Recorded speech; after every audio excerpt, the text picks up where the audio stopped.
Well, hello vinyl community. It's Jacob coming to you from the Dallas Open Micer YouTube channel. It's the early hours, or the first hour of January 2nd, 2023.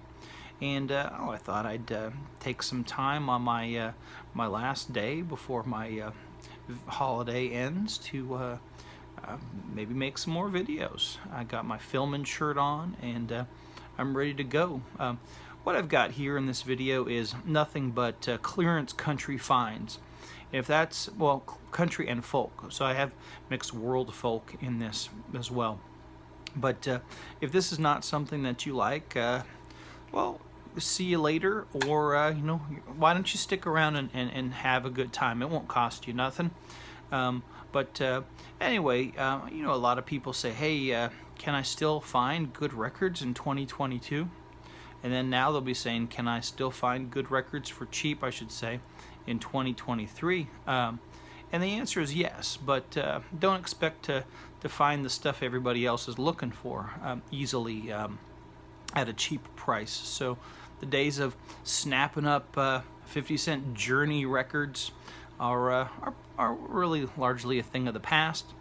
You might find something like that at a library sale or a garage sale, but generally out in the wild you're going to strike out if that's what you're looking for. If you're looking for 90s hip-hop for pennies on the dollar, or what they call OG Blue Note records, or those great jazz labels of the 50s and 60s, you're not going to find that stuff. But if you shift your eyes in another direction, maybe towards the clearance, and start considering the country music and what it has to offer, you might find some treasures, as have I. I've only been a country music fan for a little over 10 years now, and my goodness, it's hard to imagine what life was like without it.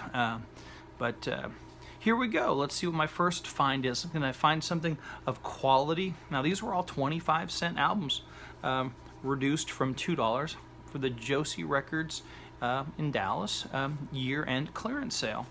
First up, 25 cents. Will the Circle Be Unbroken? A historic album. And Nitty Gritty Dirt Band with a bunch of legends in country. Now this, I was catching the label, trying to see which side it was on.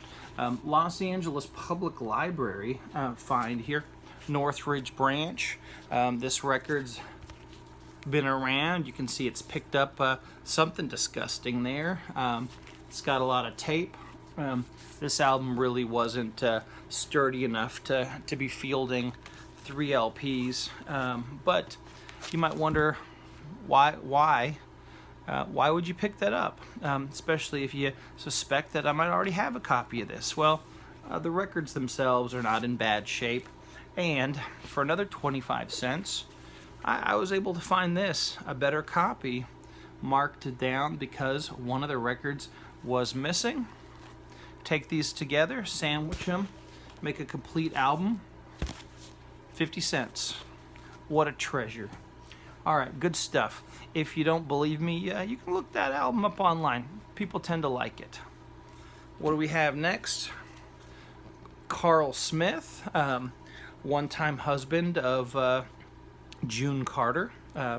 And here we have Walkin' Tall. It's got the same photo that you get on his There Stands the Glass album, but this is a Columbia Records exclusive. 25 cents. Fantastic. Here we have a sealed copy of Bob Wills, The Living Legend. This museum you could go to in Nashville. I don't know if it still looks like that. It's a horrible design. This stained glass church barn structure, just absolutely hideous. I guess you give the people what you want. I'm not sure when these recordings were made, but this has Leon Roush on here, and it's got Johnny Preston singing Time Changes Everything. Looks like this one's dying to get out of the shrink because there might be some warping going on there, folks. What do we have next? We've got Side of the Road Gang. Don't know who they are. That looks fun, doesn't it? if I remember correctly, a lot of these I was looking at the time, early 70s country, I'll go for that for 25 cents, especially if I see familiar names on instruments like Johnny Gimbel on the fiddle, or maybe a nice steel guitar player. Even if it just lists steel guitar with someone I don't know, I'll go for it. Here we have Leona Williams, San Quentin's first lady. She was married to Merle Haggard for a while. And this is Leona Williams with the Strangers. Merle Haggard's band, he shared them with his wife for that one. That was, I think, before they got married. Jealous Heart, Kenny Roberts. Not a very exciting title, but look at what label that is. Starday. And usually you want to get the ones with nice glorious yellow labels with a solid black lettering. But this is a Starday label I've never seen before. That's exciting. It's very thick. Jealous Heart, Kenny Roberts. Don't know a thing about him other than I'm willing to listen. Now this is what you're looking for with Starday, but thought this one might have been a Nashville later release, but yes, Starday. You got this wonderful stripe. It's not the early yellow that you want, but you know that's going to be good. They kept re-recording their stuff, or re-releasing it, I should say, over and over again, repackaging things to death. And here we have Pete Drake playing the steel guitar. I don't like it when it talks. I think it's gimmicky. I think that'd be fun to see live, but it would get tired on the record. But this was 25 cents. If he's talking too much, I can flip the record over or try something else. Here we have a band I normally pass on for a dollar or two, but I thought, you know what? I'm gonna give this one a shot for 25 cents. I don't like the bass vocal that they throw in there. I think it's a corny gimmick, kind of like what you might have gotten from the Ink Spots, where it just makes everything kind of sound the same. But I'll give this a try. Maybe I can prove myself wrong for a quarter, and I'm willing to accept that I'm wrong if it opens myself up to something wonderful. Because if it turns out that I do like the Statler Brothers, I got good news for myself. Their records are always in the clearance section, and I got something to look forward to. Have no idea what this is. They got those old-timey photos that people might have liked to pose for at a tourist trap. But Michael Cassidy and Virginia Johnston, Take Me Back. We got is that a banjo, a mandolin, or is that like a lute? I don't know. We got a violin, old-timey writing. We've got cursive handwriting. That could be fun. What label? Never seen that before. Golden Lotus Records. I think maybe I have seen that label before. Here's an up-and-coming artist of the 70s, maybe early 80s. Tim Barrett, I've Done Some Thinking. Not a major label release, but what if this turns out to be somebody wonderful? Maybe he died in a horrific trucking accident just moments after signing his big Nashville contract with Chet Atkins, and this is a highly sought-after collectible. I've Done Some Thinking.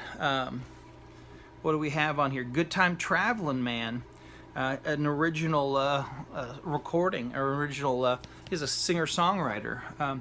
Tim Barrett wrote that one. He does do Me and Bobby McGee, but oh no. There's Rocky Top on the end of side one. That's a signal that maybe that's not going to be as good as I hoped. But you live and learn. Teresa Neal, looks like a very early pressing there with all the information. Oh my goodness, that record company with the bunny rabbit.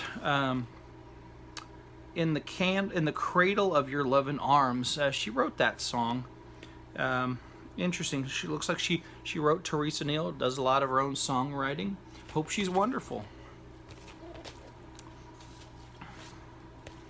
This is not my wheelhouse, 80s country. I'm I'm not a fashion consultant, but if I was, I would say, yeah, let's not wear clothes like that. It's crumply like this curtain back there, and the purple font, not necessarily my favorite.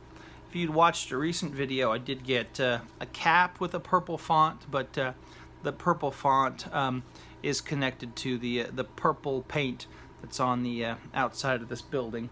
Recycled Books and Records in Denton. It was a controversial choice when the building went purple in 1990. Nothing controversial here. I can pick this up for 25 cents. If it's not my cup of tea, I can have a journey back through time to hear what was going on in the world of country in whatever year in the 80s that came out. I'm largely ignorant of 80s country. Usually it tends to be by choice because it's not what I like when I hear it. But from time to time I'll revisit it. Can't hurt me. Joe and Bing. Let's see why I picked this one up. I don't remember. Are there familiar names? Nope. Looks like we've got gosh, 1976, a little later than I would like, but it was a gamble. Maybe it has steel guitar on there. It's got. I'm not going to waste any more of your time with that one, folks. Frazier and DeBolt with Pleasure on Columbia. It looks like a small label pressing there with this black and white. But look, there's the big Fat Cat record company that got behind this one. It's gonna be worth a try. Lots of they got a harpsichord on here. That could be fun. I set that down. I think I'm gonna go for about 30 minutes and see where I get, and then stop there and reload for video number 2. Trying to stay hydrated. Got a little bit of crunchy ice in there. Whispering. It's got one of my least favorite fonts in the world, the Papyrus font. And my initial thought when I saw this was that's terrible. I'm just gonna flip right by this, but don't be so hasty, Jacob. That's Rounder Records, and it's sealed, so it's worth a go. We got some guys here playing guitar and mandocello handmades. Fantastic. They look like they play some old instruments that were crafted by real luthiers, I guess, would be making these. They got mandolins. They got a Gibson model A1 circa 1910. This fella Chris, he made his own violin that he plays with for 25 cents. That's worth a listen. You're not going to get that on a Taylor Swift record. Let's see what we got next. We've got Claude King's tribute to Johnny Horton. And there we have it. I don't think there's going to be any fake stereo on here. It's either going to be straight up stereo or straight up mono. Fantastic, worth a listen. He's got a song called I Remember Johnny, so probably a song he wrote himself. Now this Lynn Anderson record, you know Lynn Anderson? Look at that. The condition on that. Stay there till I get there. Why would I buy this? There isn't even a record inside it. This is a treasure. Custom artwork. My uncles used to do things like this to my mother's Beatles 45s. Here we have Lynn Anderson. She's got, you ever see that movie Face Off? I don't recommend if you do, but that you do if you haven't. But there, look at that. Perfect fit. No idea who that is. But what we have here, we've got some custom-made lyrics. We got 30 Come Back, When You Wrinkle More, The Aging Up to Me, True Love's Something Regular, I'd run a mile in my walker. There's some serious aging going on here. Ageism. Fancy 40. Gray girl. Words you shouldn't say with false truth. Oh, what a great title. That's a work of genius. Words you shouldn't say with false truth. What was that originally called? It was called Words. And then Stay There Till I Remember. Take a little knock on the dementia. Fantastic. Custom art. Folk art at its best. I think I may apply some fresh glue on that one. I'm happy to have that in my collection. Oh my goodness, look what I found here. A record I've already purchased. It's Merle Haggard 1970 tribute to Bob Wills. Looks like it was taken from the shrink, purchased in the past couple of years. 53 years old this year. Almost flawless. All right, I'm having a good time. Let's shift these records in the box. Oh my goodness. What another one. Another record I have, but I'm not going to pass this one up. Ray Price, the reunion. He gets the band back together, and there's none other than Buddy Emmons sitting right there center with that grin on his face. The shirt says All Quad's Children, and I didn't know at the time that was a guitar reference. But now this album, my first listen to it, didn't care for it. Starts with a song, or should I say got off to a bad start. Starts with a song called Different Kind of Flower, which was really too 70s sounding for me. But then they settle in mostly nicely for this one. If you find this cheap, fantastic. Ray Price takes a little break from his countrypolitan ways to get back to his honky-tonkin' roots here. What a treasure. You get to hear him in modern stereo sound. Great joy. Look at this. The Singing Zither. Sealed.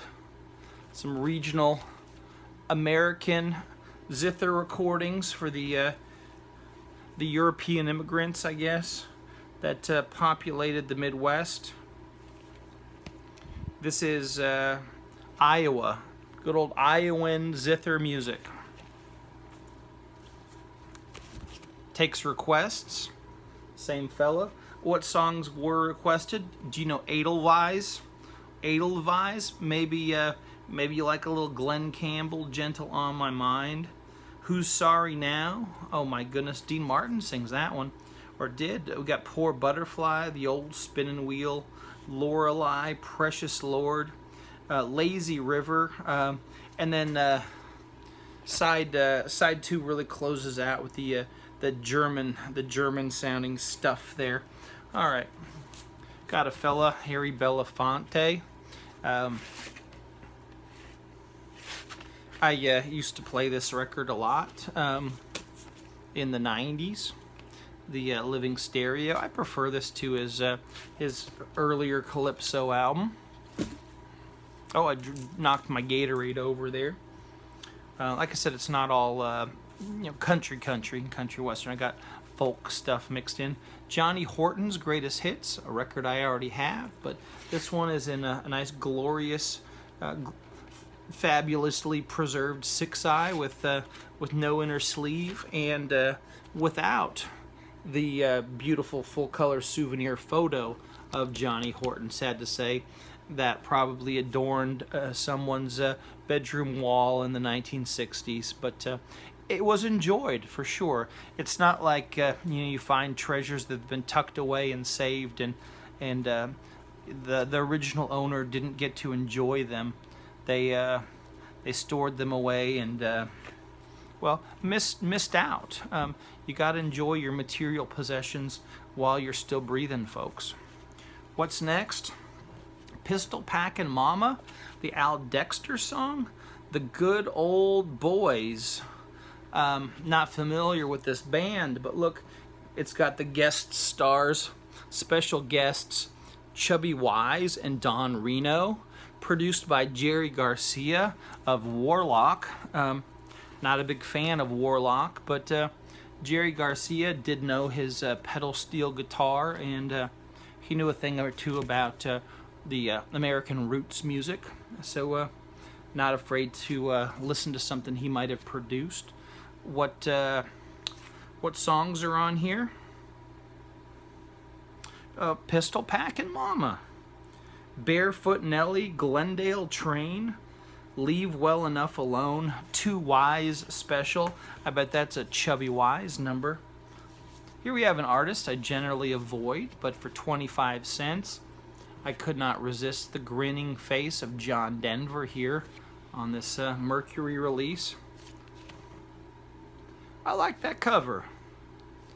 Does he do anything that stands out? He sings Mr. Tambourine Man. A song called That's the Way It's Gonna Be. Long Tall Texan. Could be fun. Merle Haggard, Greatest Hits. Now, there's something about this back cover that really gets me. So you got these lists of Merle Haggard songs, and you got the idea he's crossing some of them out to select the greatest of his hits. There's a list of hits, and he crosses things out. So what does he leave on here? He leaves on here Okie from Muskogee. Ugh. What does he cross out? He crosses out Swingin' Doors. So whoever was pretending to be Merle Haggard, coming up with a set list, said, you know what?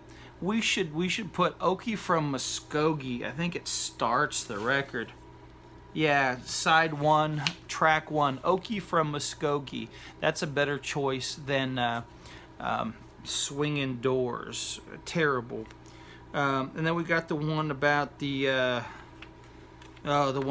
disabled father and the band. Some hokey stuff on here, but for 25 cents.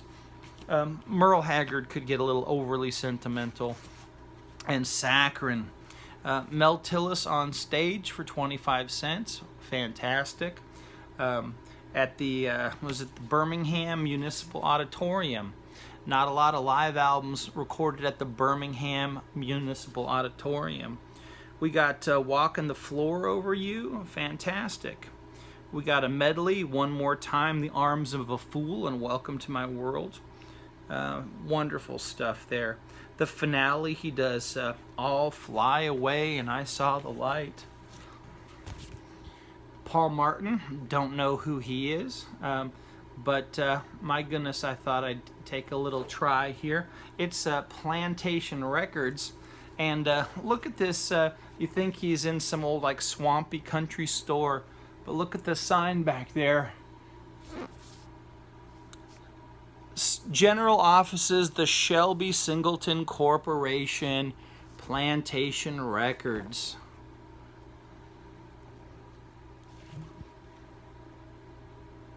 And autographed by Paul Martin, it appears. Not somebody's signature to show they own the record. A Paul Martin autograph. Sadly, when people got their old records autographed, they didn't protect them with plastic sleeves, and this Paul Martin collectible is not going to be valued as highly as it could be. But looking forward to giving this a try. He's got a song called Jason's Farm. Gets us started. Another Plantation artist. This one I don't think was a Plantation release. Jeannie C. Riley. Here She's Gone Gospel. This is on the Songbird label. After wearing all those short dresses and skirts for Plantation album covers, she, I guess, put that all behind her. Although this song, I Don't Have to Die to Get Into Heaven, sounds a little bit earthy. Then it's followed by Safely in the Arms of Jesus. From Harper Valley to the Harper Valley. That's a reference to the Harper Valley PTA. She's got a song called From Harper Valley to the Mountaintop. Jeannie C. Riley. It's got that soft glow that you see on news broadcasters who don't want to show their age. But she was still a beautiful lady, and I imagine she still is. Here we have Merle Haggard. This was the album that first made me start to enjoy Merle Haggard. I listened to side one of this. I picked this up at a half-price books sale years ago, and I thought, I'm gonna give Merle Haggard another try, as the record was 50 cents at the time. I got this better copy for 25 cents, but I really enjoyed side one, and I became a Merle Haggard appreciator. Nothing like Okie from Muskogee there to get you started on side one. Here's a fellow I learned about from his days with the Kingston Trio, John Stewart. I usually pass on his solo stuff, but from time to time, I'll branch out, and this one looked a lot of fun. California Bloodlines. Looks like he's trying to send an edgier vibe here. Maybe he's gotten a little outlaw. He was a replacement for Dave Guard, who quit the band. Here's a Richard Riley favorite. Richard Riley was just messaging me about this in the comments below in a recent video. Richard Riley's favorite Merle Haggard song for favorite album. It's a double album of Merle Haggard singing songs of Jimmie Rodgers. And this is really the only way you should be hearing Jimmie Rodgers in stereo. You don't want Jimmie Rodgers re-releases with reprocessed stereo. This is a little dirty. It's going to clean up just fine. Sometimes you get that. You get a big record company or record store, they don't have time to clean something. Nothing necessarily wrong with the record. No sleeves. They're not going to take the time to re-sleeve it and clean it. You can see, perhaps you can see the dirt on there, but I think it's going to clean up just fine, and that's a mighty fine album. 25 cents for a Merle Haggard double album of Merle Haggard singing the great songs of Jimmie Rodgers. Did Jimmie Rodgers ever write something as bad as Okie from Muskogee? I don't know. I haven't heard all of his songs, but I haven't run across one that bad yet. Here we have someone I'm not familiar with. Hamish, figured he'd be Scottish. Imlock, I don't know how you pronounce his name. Beautiful late 60s record. Is it going to be a great album? I don't know. I read on the internet that he was something of a mentor to the very political Christy Moore. He's got a song here. Oh, I know this song well. Whiskey, You're the Devil. But Hamish died young. Wikipedia said obesity contributed to his death at a young age. Joe Son, record I already had again. It's fun. Not a must-have, but for 25 cents, why not get another one? Ray Price, we got a double album here. Now, I don't like it when the double albums stuff 2 records in there. This is a budget issue, but it's got some fun stuff on here that, I've already got on other recordings, but for 25 cents, who knows, maybe I can pass that along to somebody. Got a Norma Jean record that is not coming from the shrink, but another clean copy. Might have been from the same Norma Jean collection. Heaven Help the Working Girl. There we have Norma Jean. Side 2 starts with Heaven Help the Working Girl. It's got on side 1, Pick Me Up on Your Way Down. That's a good one. Leo Kottke. he'll be coming to town. I've heard he's not as good as he once was, but might be fun to check him out in his diminished capacity. Harry Belafonte in Living Stereo. It's a record I used to have. When I saw him in the late 90s, he was still doing banter. His stage banter was recycled from what he was doing at this time in his career. I thought that was rather sad. Ed Bruce.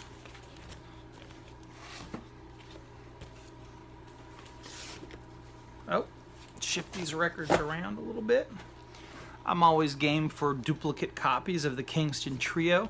They're worth $1 or $2 if you haven't picked them up, but if you find Kingston Trio for cheap, the early ones, Rainbow Label era, you might enjoy them. It's that pop folk stuff from the late 50s, early 60s. Sealed copy of Dave Dudley.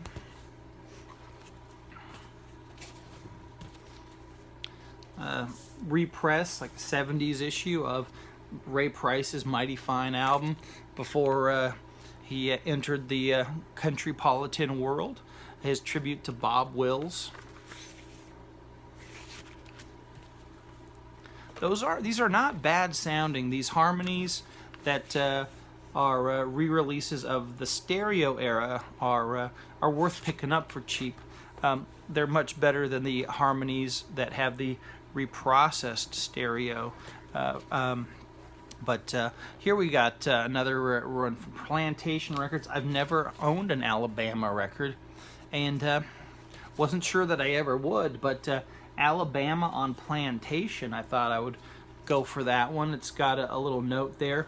It's a collector's series of historical recordings. So Alabama became popular. I guess those folks over at Plantation had some early Alabama recordings and cashed in on the megastars of country.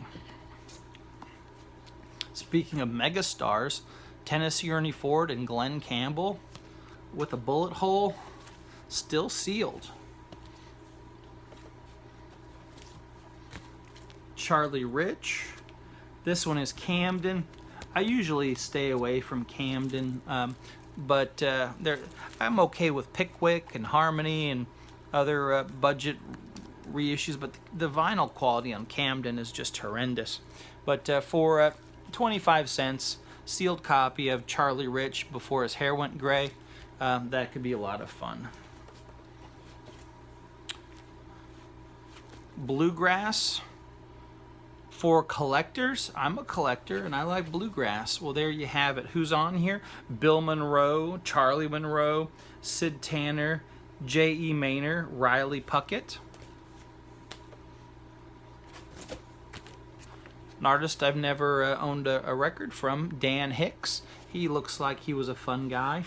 No longer with us, but these are original recordings. That's kind of funny there, isn't it? This is not a gatefold, it's just been split open. Epic.